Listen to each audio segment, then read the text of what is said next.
Ito po, continuity, ohms, DC voltage at AC voltage. So, mga idol, kakarating lang yung ating smart multimeter. Digital to mga idol, oh. Automatic na po ito. Buhayin natin. Yan mga idol, oh. Naka-auto yan. Ibig sabihin, automatic siya sa continuity, ohms, DC, kita ba? At saka yung AC. Ulitin natin. Ito po, continuity, ohms, DC voltage at AC voltage. So, subukan natin mga idol. Una, continuity. So, yan. Yan mga idol, oh. Goods na goods, continuity. Try naman natin mga idol sa DC voltage. Yan. Dito na lang natin ilalagay mga idol, oh.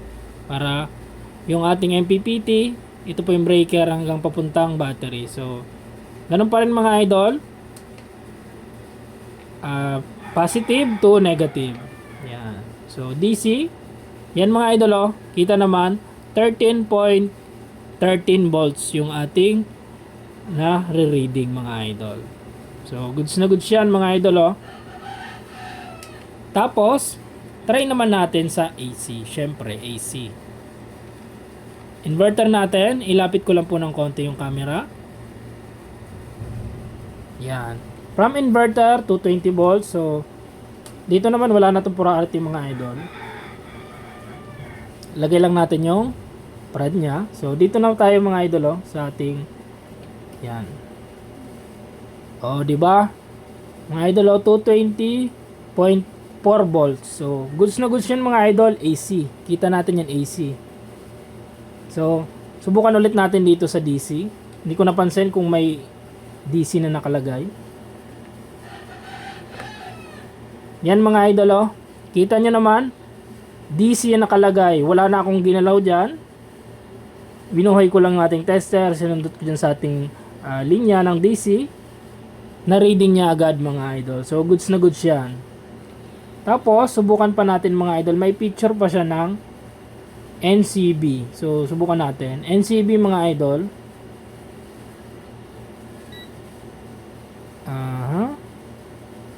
Ito ba yun? Yan. Pagka ganyan mga idol na tumunog, ibig sabihin, may kuryente yung nilapitan niyang portion. So, try din natin mga idol sa ating DC connection. Diyan po sa ating connection dito. So, lapit natin. Goods mga idol, goods na goods. Isa pang magandang feature nito mga idol kasi may casing siya.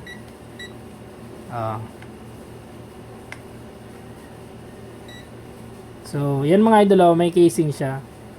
So, kahit malaglag yung mga idol ay hindi siya mababasag kasi, you know, may goma siya. At meron siyang emergency na ilaw. So, pailawin natin. Saan ba yun? Dito. Yan, oh. Sana kita nyo maran mga idol, oh. Maliit lang yung ilaw niya, pang suksukan lang ito mga idol. Kung halimbawa may check kayo na sulok-sulok, yung ilaw na ito ay magagamit nyo na po. So, napakaganda mga idol, oh. Lagyan natin yung case mga idol. Di ba? Para sa akin mga idol, yung tester na to ay okay na okay. Para sa kanyang presyo at sa kanyang quality. Sa mga beginner mga idol, ito po yung marerekomenda ko. Wala na kayong idudut-dut-dut pa.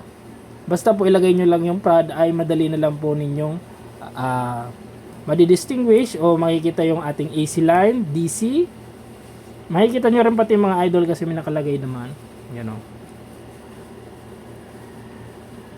Tapos ito DC. Tapos NCB. Ibig sabihin yan, pag nilapit nyo may kuryente.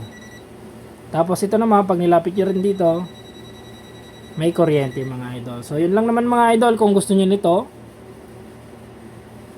ilalagay ko po yung link sa description. So yan. Thank you very much mga idol. Palike and share na rin.